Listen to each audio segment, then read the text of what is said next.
7 தமிழ், பொறுப்பும் பொது நலமும்.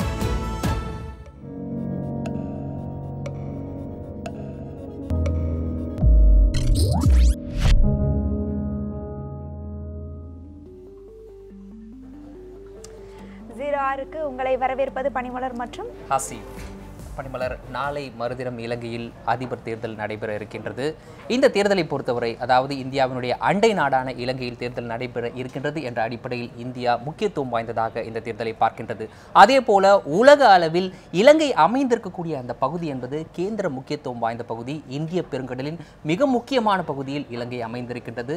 அந்த வகையில் யார் அடுத்த அதிபராக இலங்கையில் தேர்ந்தெடுக்கப்பட இருக்கின்றார் என்ற அளவில் உலக அளவிலும் கூட இந்த தேர்தல் முக்கியத்துவம் பெறுகின்றது. இது குறித்து விரிவாக பார்க்க இருக்கின்றோம். இது குறித்து பேசுவதற்காக சிபிஐ முன்னாள் அதிகாரி ரகோத்தம் அவர்கள் நம்மோடு இணைந்திருக்கின்றார். அதே போல பேராசிரியர் கிளாஸ்டன் அவர்களும் நம்மோடு இணைந்திருக்கின்றார். கிளாஸ்டன் அவர்களை பொறுத்தவரை தொடர்ச்சியாக இலங்கையில் நடைபெறும் நிகழ்வுகளை ஊற்றி நோக்கி வரக்கூடிய நபர். ரகோத்தமன் அவர்களை பொறுத்தவரை இந்தியாவினுடைய உளவுத்துறையின் செயல்பாடு குறித்து பல்வேறு விஷயங்களை ஊற்றி நோக்கி வருகின்றார். இந்த வகையில் என்னுடைய முதல் கேள்வியை ரகோத்தமன் அவர்களிடம் முன்வைக்கலாம் என்று நினைக்கின்றேன். இந்தியாவினுடைய அண்டை நாட்டில் இது போன்றது ஒரு தேர்தல் நடைபெறும் பொழுது, அது எதுவாக இருக்கட்டும், எந்த நாடாக இருக்கட்டும், இலங்கை, பூட்டான், நேபாளம், எதுவாக இருக்கட்டும், இந்த தேர்தல் நடைபெறும் பொழுது அந்த நாட்டில் ஒரு ஆட்சி மாற்றம் ஏற்படுவது என்பது அண்டை நாடாக இருக்கக்கூடிய இந்தியா, ஒரு பலம் பொருந்திய இந்தியாவினுடைய பங்கு அந்த தேர்தலில் எந்த அளவுக்கு இருக்கும், அந்த பங்கு எதன் மூலமாக செயல்படுத்தப்படும்?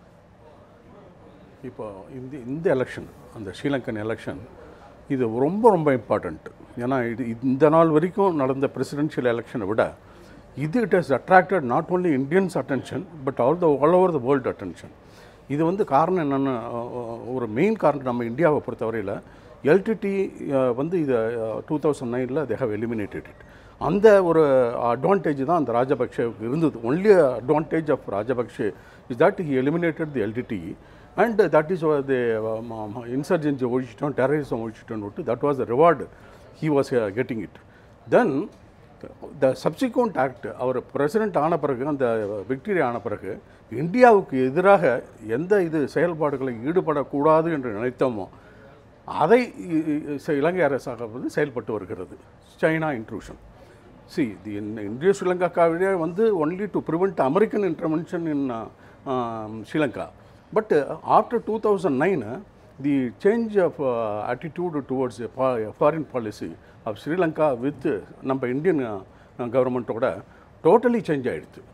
Totally change ஆயிட்டு it is almost ஒரு நமக்கு ஒரு against ஒரு country மாதிரியாட்டம், ஒரு பாகிஸ்தானோட கலெக்ஷனை வச்சுக்கிட்டு சைனாவோட இது பண்ணி வச்சுக்கிட்டு they are growing like anything.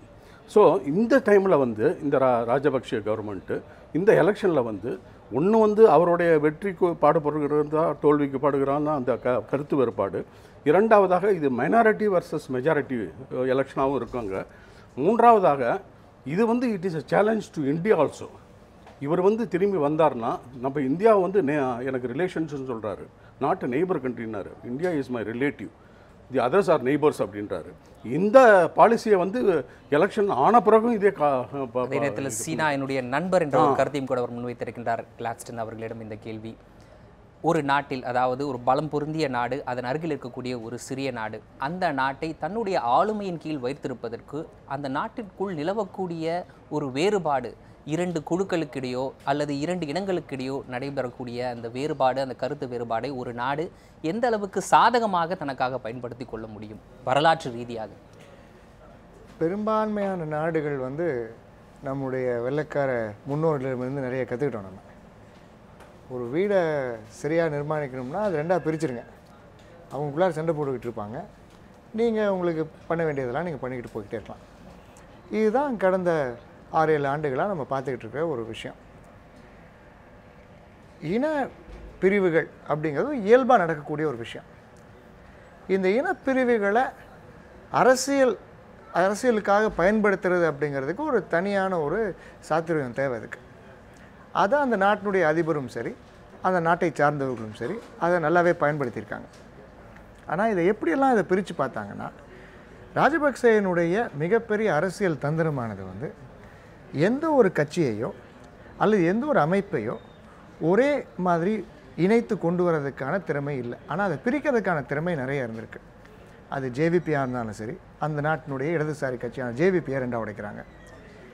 அதுக்கு முன்னாடி தான் அதே அளவில் ரணில் விக்ரமசிங்கே எல்டிடியை வந்து 2ஆக பிரிக்கிறார். கருணா ஒரு குழுவை தனியாக போகுது, பிரபாகரன் குழுவாக தனியாக அதை பிரிக்கிறாங்க. இவர் ராஜபக்சே வந்த உடனே எதிர் அணியான யூஎன்பியை 2ஆக பிரிக்கிறார்.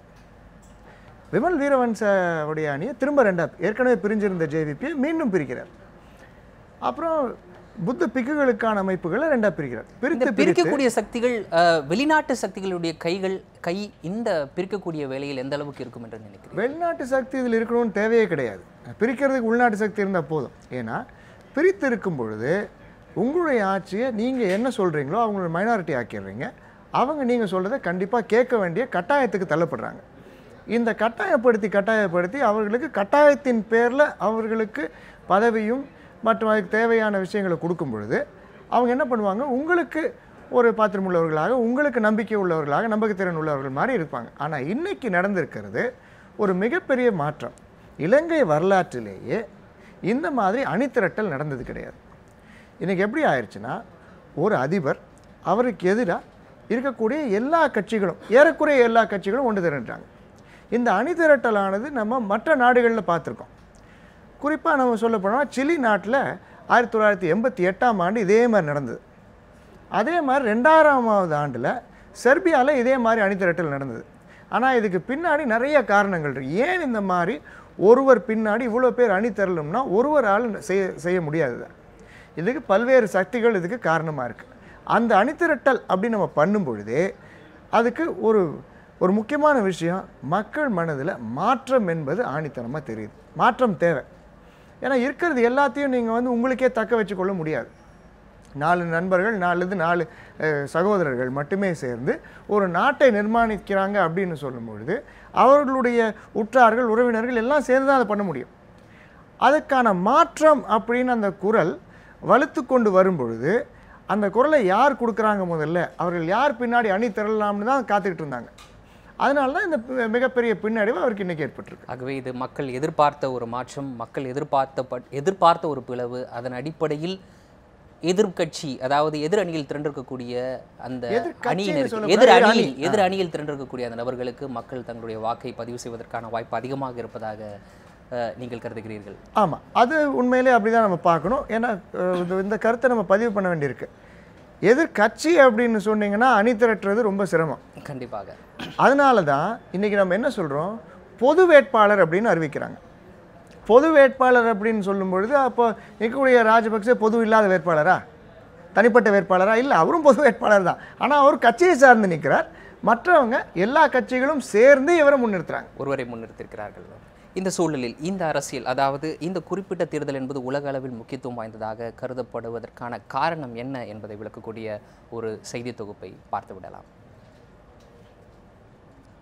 இலங்கையில் அதிபர் தேர்தல் நாளை மறுதினம் நடைபெற உள்ளது. இந்த தேர்தலில் தற்போதைய அதிபர் மஹிந்த ராஜபக்சேவை எதிர்த்து எதிர்க்கட்சிகளின் பொது வேட்பாளராக மைத்திரிபால சிறிசேன போட்டியிடுகிறார். இந்த நிலையில் இலங்கை அதிபர் தேர்தல் தமிழர்களின் நிலைப்பாடு தொடர்பான செய்தியாளர் சந்திப்பு சென்னையில் நடைபெற்றது. இதில் தமிழகம், புலம்பெயர்ந்த நாடு மற்றும் ஈழத்திலிருந்து அரசியல் பிரமுகர்கள், ஆய்வாளர்கள் இணையதளம் வாயிலாக கலந்து கொண்டு தங்கள் கருத்துக்களை முன்வைத்தனர். ஒருவருமே தமிழருக்கு ஏற்றவர் அல்ல என்று காட்டுவதற்காக அங்கு சென்று அந்த வாக்கை செல்லுபடியாதாக்கும் மூலம் அவர்கள் இந்த ஒரு காத்திரமான செய்தியை உலகத்தில் சொல்ல முடியும். ஈழத்தமிழர்களின் நலன் மற்றும் பாதுகாப்பில் இவ்விரு கட்சியினரின் நிலைப்பாடு தமிழர்களுக்கு எதிராகவே உள்ளதாக இந்த நிகழ்வில் எடுத்துரைக்கப்பட்டது. இலங்கை தமிழர்கள் தேர்தலை புறக்கணிக்க வேண்டும் என்றும் அவ்வாறு செய்வதன் மூலம் மட்டுமே ஈழத்திற்கான பொது வாக்கெடுப்பு நடைபெறுவதற்கான வாய்ப்புகளை உருவாக்க முடியும் என்றும் தமிழ் அமைப்பினர் சார்பில் வலியுறுத்தப்பட்டது. எலெக்ஷன்ஸ் வந்து இவங்களுக்கான எலெக்ஷன் கிடையாது இல்லை, அதான் இப்போ சொல்லணும். அதை எக்ஸ்போஸ் பண்ணுற எப்படி எக்ஸ்போஸ் பண்ணுவீங்க? எங்கே வாய்ஸ் கொடுத்துருக்கீங்க? எங்கே வாய்ஸ் இருந்திருக்கு? இதுவரைக்கும் வாய்ஸ் கிடையாது. தமிழ் மக்களோட வாய்ஸ் யார் கேட்டிருக்காங்க? தமிழ் மக்களுடைய டெசிஷனை யார் கேட்டிருக்கிறாங்க? ராஜபக்சே மற்றும் மைத்திரிபால ஆகிய இருவருக்கும் வாக்களிப்பது குறித்து ஈழத்தமிழர்கள் ஒவ்வொருவரும் தொலைநோக்கு சிந்தனையோடு செயல்பட வேண்டும் என்பதையும், தனித்தமிழ் ஈழத்திற்கான கோரிக்கையை முன்வைக்க முடியும் என்பதையும் தமிழ் அமைப்புகள் வலியுறுத்தி வருகின்றன. லாவண்யா, நியூஸ் 7 தமிழ், சென்னை. பார்த்தோம். தொடர்ந்து ரகோத்தமன் ஐயா உங்ககிட்ட இப்போ இலங்கையில் ஏற்பட்டிருக்கிற இந்த மாற்றம் அப்படிங்கிறது இந்தியாவிற்கு எந்த அளவிற்கு ஒரு சாதகமான விஷயமா அமையும்? அந்த நல்லுறவை பேணுறதுக்கு அண்டை நாடான ஒரு நாட்டில் இந்த மாதிரியான ஒரு மாற்றம் நிகழ்வது நமக்கு எந்த அளவிற்கு பயன் தரும்? அதாவது நீங்கள் நல்ல கொஷின் இருக்குது. இந்த சார்க் மாநாடு நடந்த பிறகு நேபாளில் ஒரு சேஞ்ச் இருக்குது. இந்த ஸ்னாப் போலே வந்து இட் இஸ் மோர் ஆஃப்டர் இது ப்ரியர் டு தி ஸ்னாப் இது சார்க் கமிட்டிக்கு முன்னாடி, அது ஆஃப்டர் எலெக்ஷன். அப்போ நம்ம இந்தியன் எலெக்ஷனுக்கு அப்புறம் மோடி பிரைம் மினிஸ்டர் ஆன பிறகு ஒரு விதமான ஒரு சேஞ்சு ஸ்னாப் போலுன்னுட்டு இப்போ பண்ணுறாங்க. ஆக்சுவலாக 2016 தான் எலெக்ஷன் நடக்கணும். ஆனால் எலெக்ஷனை வந்து ப்ரீபோன் பண்ணி நடத்துறதுக்கு காரணமே என்னவென்றால் ஒரு விதமான ஒரு இன்டெலிஜென்ஸ் ஏஜென்சியினுடைய உளவுத்துறையினுடைய தகவல் இந்தியாவினுடைய ஒரு உளவுத்துறையினுடைய செயல்பாடை சொல்லித்தான் அது ஸ்னாப்போல டீல் பண்ணாங்க அப்படின்ற ஒரு இது இன்டெலிஜென்ஸ் ஏஜென்சிஸ் ஒரு சிஏஏ மூலயமாவே தெரியப்பட்டிருக்கு, ஒரு பேப்பரில் வந்திருக்கு. இரண்டாவதாக கோபத்தையா இந்த டிஃபென்ஸ் செக்ரட்டரி இருக்கார் பாருங்க, அவர் தான் he's state intelligence service chief. அதாவது நம்ம இந்தியாவில் இன்டெலிஜென்ஸ் பியூரோ இருக்குது, RAWன்னு இருக்குது. இன்டர்னல் இன்டெலிஜென்ஸ் வந்து IB, RAW வந்து எக்ஸ்டர்னல் இன்டெலிஜென்ஸு. இப்போ ஸ்ரீலங்காவை பொறுத்தவரையில் என்ன, நாங்கள் இது 1984க்கு முன்னாடி ஒரு ஸ்ரீலங்கன் போலீஸ் தான் இன்டெலிஜென்ஸ் ஏஜென்சிஸையும் பண்ணிகிட்டு இருந்தது. Special bureau, intelligence service division, இன்னும் 2 டிவிஷன் இருந்துச்சு. ஆனால் 1983க்கு அப்புறம் அந்த தமிழ் ரைட்ஸ் நடந்தது ஸ்ரீலங்கன் அந்த கொலம்போ தமிழ் ரைட்ஸ் பிறகு ஜெயவர்தனே அப்போ இருக்கிற பிரசிடெண்ட்டு இந்த இன்டெலிஜென்ஸை வந்து ரீவேம்ப் பண்ணணும் அப்படின்னு நேஷனல் இன்டெலிஜென்ஸ் பியூரோன்னு NIBன்னு ஆரம்பித்தார். நான் 91ல் இன்வெஸ்டிகேஷன் பண்ணும்போது, ராஜீவ்காந்தி இன்வெஸ்டிகேஷன் போது NIBயிலேருந்து தான் ஆஃபீஸர்ஸ்லாம் வந்து இன்ட்ராக்ட் பண்ணாங்க. நேஷனல் இன்டெலிஜென்ஸ் பியூரோ தான், அவங்க தான் இன்டெலிஜென்ஸை ஒரு அதுக்கு இது என்னன்னா இன்டெலிஜென்ஸ் நேஷனல் இன்டெலிஜென்ஸ் பியூரோன்றது army, navy, air force plus police, இது 4 கம்பைன் பண்ணி ஒரு இது பண்ணாங்க. அப்படி ஒரு யூனிட்டை உருவாக்கின பிறகு அது உருவாக்கின பிறகு 2006ல் வந்து அதை வந்து ஸ்டேட் இன்டெலிஜென்ஸ் சர்வீஸ்னுட்டு மாற்றினார் இப்போ இருக்கிற டிஃபென்ஸ் செக்ரட்டரி கோபத்தையா. இந்த இன்டெலிஜென்ஸ் வந்து நம்மலாம் ஹோம் மினிஸ்ட்ரியில் இருக்குது, பிரைம் மினிஸ்டர் ஆஃபீஸில் இருக்குது. ஆனால் அந்த ஸ்டேட் இன்டெலிஜென்ஸ் சர்வீஸை பொறுத்தவரையில் ஸ்ரீலங்கன் கவர்மெண்ட்டில் it is under the ministry of defence. கோபத்தையா கண்ட்ரோல் இருக்குது. ஆகவே இன்னொரு இன்ஃபர்மேஷன் என்னென்னா, இந்த ஸ்னாப் போலுக்கு வந்து போகிறதுக்கு அட்வைஸ் கொடுத்ததே வந்து கோபத்தையா தான் அப்படின்ற ஒரு யூகமும் இருக்குது. அதுக்கு காரணம் என்னென்னா, முதல்ல வந்து எலெக்ஷன் நடந்தப்போ ஒரு மேஜர் ஜெனரல் ஆர்மி சீஃப் வந்து இவருக்கு அப்போசிஷன் நின்னார். பட் அப்போசிஷனாக நிற்கிற வந்து ஆர்மி சீஃபாக இருந்த தொட்டு இவருக்கு வந்து ஈஸி வின் இருந்திருக்குன்னுட்டு எல்லாமே எதிர்பார்த்தாங்க. ஆனால் இப்பொழுது நம்ம ப்ரொஃபஸர் சொன்னாப்புல ஒரு எல்லா அப்போசிஷன் பார்ட்டிஸ் எல்லாமே யுனைடெட் பண்ணி இதை வந்து போடுவாங்க அப்படின்றத இந்த கோபத்தையை வந்து நினைக்கல. ப்ராப்ளி இன்டெலிஜென்ஸ் வந்து இவர் என்ன நினச்சாரு, எல்லாமே நம்மக்கிட்ட இருப்பாங்க, வேறு யாராவது ஒரு சின்ன கேண்டிடேட்டு தான் வருவாங்க, மற்ற பார்ட்டிஸ்லாம் யுனைடெட் பண்ண மாட்டாங்க, நம்ம divide and rule policy adopt பண்ணலாம் அப்படின்னு தான் பார்த்துருக்காங்க. ஆனால் அந்த இன்டெலிஜென்ஸை, அந்த உளவுத்துறையினுடைய கௌரவத்தினுடைய டாக்டிக்ஸ் வந்து இதில் கொஞ்சம் அடிபடும் என்று என்னுடைய கருத்து.